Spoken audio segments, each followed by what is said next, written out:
삼국유사는 이제 그거 하기 전에 이제 신화 원형이라고 하는 게 뭔가 이런 것들을 좀 살펴보려고 하는데요.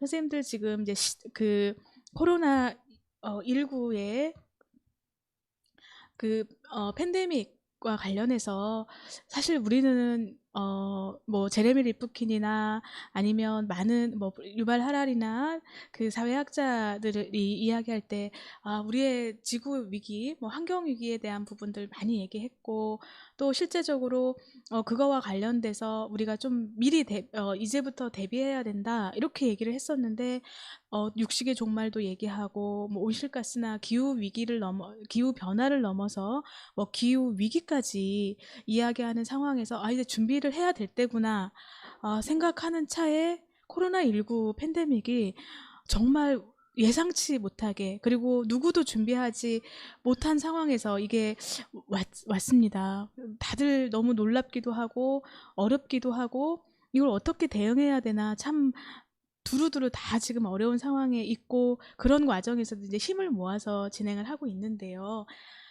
지금 우리가 이제 그 코로나19 이야기를 하면서 사람들이 제일 이제 많이 이야기되는, 그리고 많이 찾는 책 중에 하나가 이방인, 그 다음에 패스트를 지금 까미의 이야기를 많이 이고, 또 소급해서는 16세기의 그 감염병, 전염병, 그 다음에 스페인 감염, 이런 부분으로 같이 이제 가고 있거든요. 이 이야기는 뭘 의미하냐면, 우리가 지금 현재 그리고 앞으로의 미래의 어떤 상황에서 우리가 나름대로 찾을 수 있는 해법, 그리고 어떤 문제가 발생했을 때 그 문제를 발견하고 문제를 탐색하고 거기에서 해답을 찾아가는 어떤 하나의 기준 혹은 컨텐츠로 우리가 과거에 일어났던 기억들, 과거에서 이루어졌던 무언가들을 역사적인 흔적이든 궤적이든 기록이든 찾아보면서 그런 어떤 부분들을 가지고 우리가 이 상황들을 이제 지금 해결해 나가려고 하는 하나의 방법도 지금 마련이 되고 있거든요. 그래서 저는 왜 오늘 그리고 이번에 삼국유사 읽기를 하느냐라고 하는 부분에서 조금 목적성, 그리고 삼국유사가 어떻게 다시 읽혀질 수 있는가라고 하는 부분에서 신화 원형적 관점에서 살펴보려고 하고요. 그래서 오늘은 첫 번째는 이제 이야기와 신화의 발생, 두 번째는 신화 원형 비평의 이해, 과연 신화 원형 비평이라는 게 뭔가, 이런 부분들을 좀 살펴보려고 하고요. 그 다음에 세 번째는 이제 그 안녕하세요. 이상우 선생님. 반갑습니다. 출첵 감사합니다. 제가 이제 선생님들 그 채팅 보면서 같이 이렇게 보고 있거든요. 혹시 강의를 들으시다가 뭐 궁금하신 사안이 있으시거나, 혹시 제가 뭐 이야기하는 과정에서 이런 내용이 있으면 좋겠다라고 하는 부분들도 이렇게 알려주시면, 제가 그때그때 이게 면대면은 아니지만 우리가 녹화가 아니라 실시간으로 하는 이유는 또 이런 재미와 이런 묘미도 있는 것 같습니다. 그래서 저도 반가운 마음에 정일자 선생님, 김기도 선생님, 이상호 선생님 반갑습니다. 이렇게 인사를 먼저 하고, 이제 세 번째는 이야기의 구조와 연결성이라고 해서 그 삼국유사에 나오는 거타지 이야기하고 미추왕과 김효신 이야기, 경문왕 이야기, 이 세 개를 좀 집중적으로 살펴보면서 신화 원형으로서의 삼국유사가 어떤 의의가 있는지 이 부분을 살펴보려고 합니다. 그리고 이 내용이 조금 전제가 되고 어느 정도 이제 공유가 되면 다음 차시에는 이제 문화 콘텐츠로서 삼국유사가 어떻게 읽히고 어떻게 활용되고, 그리고 지금 문화 콘텐츠로서 어떻게 확장할 수 있는지, 그리고 매체와 어떻게 연결될 수 있는지, 이런 것들을 주로 같이 살펴보기로 하겠습니다. 최경란 선생님 반갑습니다. 감사드리고요. 목소리 귀에 쏙 들어오신다고 그렇게 응원의 말씀을 해주셔서 너무 감사합니다. 더 즐겁게 열심히 해보겠습니다.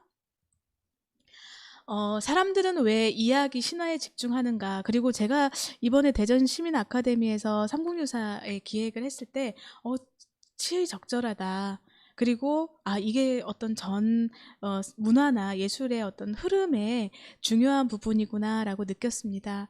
그 유발 하라리의 그 호모 사피엔스를 보다 보면 우리가 이제 지금 현재 그리고 미래 사회에서 가장 중요한, 그러니까 우리가 인간을 나타내는 학명이 호모, 그리고 우리가 사피엔스라고 하는 걸 생각하는 인간, 호모 사피엔스라는 이야기는 사실 굉장히 익숙한 단어이기도 하고, 호모 사피엔스라는 건 그냥 생각하는 인간이라고 했는데, 왜 그렇게 뭐 AI와 뭐 심지어는 4차 산업혁명과 뭐 IoT와 첨단 과학의 어떤 산물들이 일어나고 있는데도 불구하고 왜 유발 하라리의 학자는 호모 사피엔스의 책에서 서사적 인간을 강조했을까?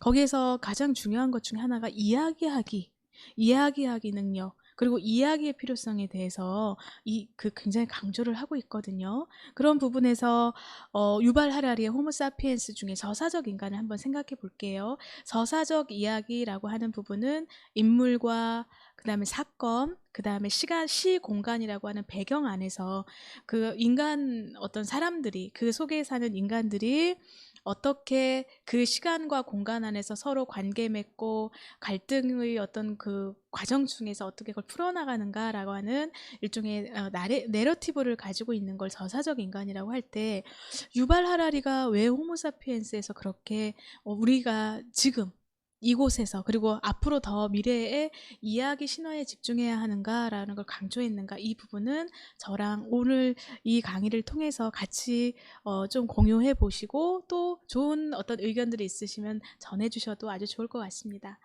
정의란 무엇인가, 뭐 요즘 공정성에 대한 이야기도 하고 또 그 정의란 무엇인가가 뭐 한 3, 4년 전에 굉장히 많은 주목도 받고, 심지어는 사실 좀 쉽지 않은 그 책임에도 불구하고 워낙 많이 읽히고 이제 그거에 대해서 이야기를 많이 했었잖아요. 근데 이제 마이크 샌델 그 교수도 정의란 무엇인가 중에 공동체와 스토리텔링의 기능에 대해서 굉장히 강조합니다. 근데 참 묘하고 재미있는 게 각각의 사회를 진단하고 어떤 미래 사회나 이런 것들을 현재를 통해서 미래를 이야기하는 어떤 사회 학자분들이 거의 비슷한 시기에 이야기나 신화나 이런 거에 집중해야 된다라고 하는 이 메시지는 뭘까? 근데 그러던 차에 저는 이제 현대문학 전공이면서 소설에 글쓰기에 이제 신화 이런 것들을 공부하고 가르치고 있는데, 마침 대전 시민 아카데미에서 삼국유사 읽기를 하겠다라고 말씀을 하셔서 이게 어떤 의미일까? 이건 굉장히 우리 시대의 하나의 흐름이구나. 그리고 그 흐름을 우리가 어떻게 이해하고 그 흐름을 우리가 어떻게 우리 것으로 만드느냐, 이 부분이 우리에게 놓여지는 또 하나의 문화예술적인 흐름이구나, 이런 생각을 했습니다. 그래서 왜 이야기나 신화, 특히 삼국유사에는 건국신화, 그리고 이제 처음 하실 때 이게 했던 건국신화, 그리고 출생 이야기, 그리고 신화, 서사무가, 설화, 그리고 안에서의 실연담, 전쟁담, 충성담들이 굉장히 많았거든요. 삼국유사는 어떤 의미에서는 서사적 인간, 서사적 공동체, 스토리텔링, 크고 작은, 그리고 삼국사기의 김유불식류의 그 역사 기록에는 담지 못했던 우리 어떤 사회, 민중의 이야기들, 행간에 떠도는 이야기들, 야사들, 야담들, 이런 것들을 많이 이야기했을 때 지금 이 시대의 저사적 인간과 스토리텔링이 왜 우리 공동체에 필요한가, 이런 것들을 같이 오늘 공유해 보려고 합니다. 인간은 기본적으로 인간의 본능은 하나는 개인의 종족 본능. 그러니까 인간에게는 참 묘하게도 기본적으로 DNA가 이제 물리적인 DNA 안에는 우리가 살아남아야 된다. 그리고 집단성이나 어떤 공동체를 유지해야 된다라는 종족 본능의 이런 부분들을 가지고 있습니다. 실제 이제 많은 우리가 유산도 그렇고 역사의 행위도 그렇고 언어를 통해서 계속해서 전달하고 하는 이런 방식도 인간이 어떤 집단성이나 공동체 유지, 그리고 종족 본능이라고 하는 가장 기본적이면서 가장 필수적인 그런 어떤 인간의 본능, 인간의 속성을 가지고 있는데요. 인간의 어떤 본능과 관련해서 저희는 크게 이제 두 사람을 좀 같이 살펴볼 수 있을 것 같습니다. 한 사람은 이제 16세기에 그 프로이트라는 사람인데요. 서양의 어떤 철학 역사에서 세 명이 가장 그 어떤 그 시대의 역사나 시대의 패러다임을 이끌었다는 가장 중요한 3대 인물로 뽑는 사람 중에 한 명이 이제 프로이트이고요. 또 한 명은 이제 다윈의 그 인간의 어떤 진화설이나 이런 부분은 신 중심의 사회에서 이제 근대의 인간 중심의 어떤 사회로 이야기 촉발하는데 이제 중요한 그런 담론을 제공한 사람이고요. 또 이제 여담으로 또 한 사람은 이제 그러니까 프로이트는 아까 말씀을 드렸고 프롤레타리의 혁명을 얘기했던, 그리고 사회의 어떤 진화 변혁을 얘기했던 막스, 이렇게 세 사람이 서양 철학사 혹은 서양의 문명을 가장 어떤 패러다임을 주도한, 그리고 어떤 촉매제가 됐던 그 학자들로 이야기를 합니다. 근데 이제 프로이트는 개인의 어떤 무의식이나 그 리비도나 욕망에 대해서 이야기하면서 신 중심으로 이루어졌던, 그리고 신으로부터 이제 인간성, 개인성을 이야기했던 데카르트가 이제 그렇게 이야기하죠. 에르고성, 그래서 고기토, 내가 생각하는 곳, 나는 존재한다, 고로 나는 생각한다, 고로 존재한다. 그래서 생각하는 인간으로서 이야기하면서 이제 중세에서 근대로 넘어가는 이제 포문을 열었던 이제 사람이 데카르트고, 그 데카르트가 이성을 중시했다면 프로이트는 인간 이성 이외에 개인이 가지고 있는 어떤 욕망이나 감정이나 리비도나 무의식에 대해서 꿈 해석이라는 걸 통해서 이제 분석을 했습니다.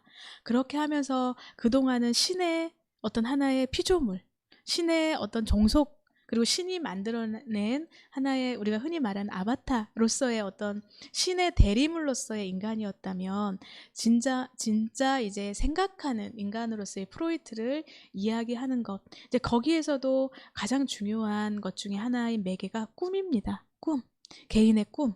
그 꿈에서 나타나고 있는 어떤 욕망들, 현실에서는 나타나지 않는 무언가들이 꿈을 통해서 이제 이루어지면서 프로이트는 어떤 개인의 발견이라고 아주 엄청난 어떤 혁명과도 같은 그 이야기를 하게 됩니다.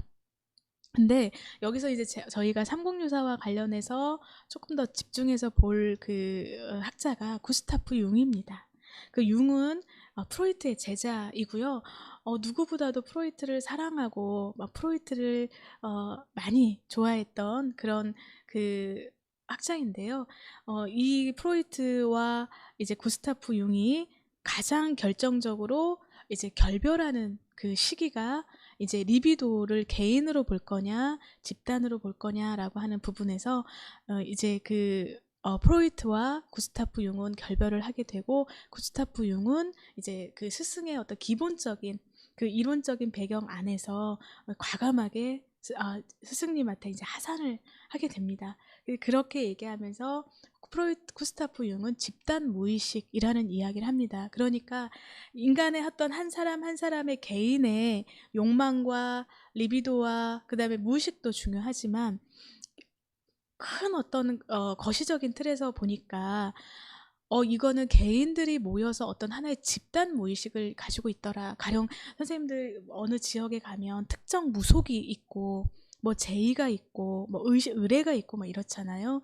어느 곳에서는 어떤 하나의 무당, 접신하는 무당이 막 이렇게 만나면서 그 사회의 공동체, 그리고 그 사회의 공동체에 반하거나 그 공동체와 이탈되는 어떤 부분들을 또 축출도 하고 또 새로운 걸 받아들이면서 이제 그 곳에서 어떤 시험을 거치는 그런 어떤 부분들을 너무 많이 보게 된 거죠. 특히 이제 구스타프 융은 이제 아마존이나 아니면 이제 저쪽 특정한 이제 부족들을 보니까 그 부족 안에는 묘하게 그들만의 이제 문화가 있고 집단 무의식이 있고 그리고 그 안에서는 왜 이방인들은 전혀 예측할 수 없는 무언가가 공통된 시그널, 메시지가 있다라는 걸 이렇게 보면서 구스타프 융은 개인의 어떤 그 욕망을 넘어서서 집단이라고 하는 것, 그리고 그 집단 안에는 집단을 공고하게 유지하고 공동체를 집단성을 유지해가는 무의식이, 집단 무의식이 있구나, 이런 이야기를 하고요. 그것을 이제 구스타프 융은 원형이라고 이야기를 합니다. 아키타입.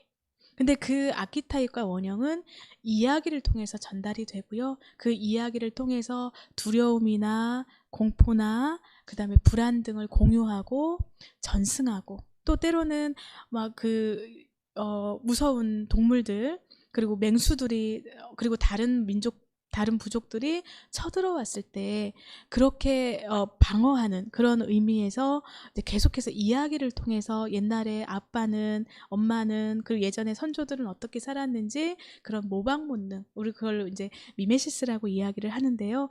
그런 모방 본능을 통해서 집단과 사회가 유지되고 있구나, 종족이 보존되고 있구나라고 하는 것들을 이제 강하게 주장을 하고요. 구스타프 융은 실제적으로 집단성, 집단 무의식, 그 사회의 어떤 문화를 이해할 때 정말 많이 그 이야기되는 분석 심리학자입니다. 그러니까 프로이트가 개인의 정신 분석에 집중하고 있다면 구스타프 융은 집단 원형, 그리고 집단 무의식, 이런 것에 강조를 둔 점에서 사실 우리가 요즘에 코로나19라고 하는 이 팬데믹 안에서 지금 사실 탈경계와 탈국가를 이야기하는, 그래서 SNS나 아니면 디지털망으로 다 연결됐다고 생각을 했는데, 막상 이렇게 감염병이라는 것이 왔을 때는 다시 국가가 설정이 되고 경계가 생기고 민족이라는 국가 개념이 또 너무나 확연해지고 있고,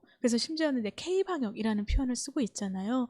그러니까 참 묘하게도 한때는 민족주의, 근대기, 우리나라의 근대기, 일본, 식민지, 이런 그런 그 국가주의 혹은 민족주의, 집단주의 안에서 전쟁을 거치고 6, 70년대, 80년대, 2000년대 오면서 탈국가, 그 다음에 탈경계, 글로벌리즘, 이런 게 있다가 이제 코로나라고 하는 이 팬데믹이 오면서 다시 국가 혹은 경계가 더 강화되고 있고, 어느 사이에 그 안에서 혐오라든지 차별이라든지 배제, 이런 어떤 이야기들이 계속 나오고 있잖아요. 그런 거 보면 역사라고 하는 것은, 그리고 우리가 같이 살아간다라고 하는 의미는 이게 어떤 파고에 어떤 반복성이 있구나. 그리고 이 반복성과, 그리고 이 비슷하게 공존하는 이 안에서 우리가 계속해서 생활해 오고 앞으로도 갈 가능성이 있겠다, 이런 생각이 듭니다. 그래서 예를 들어서 삼국유사 속에 해와 달이 된 오누이, 선생님들 잘 아시죠? 되게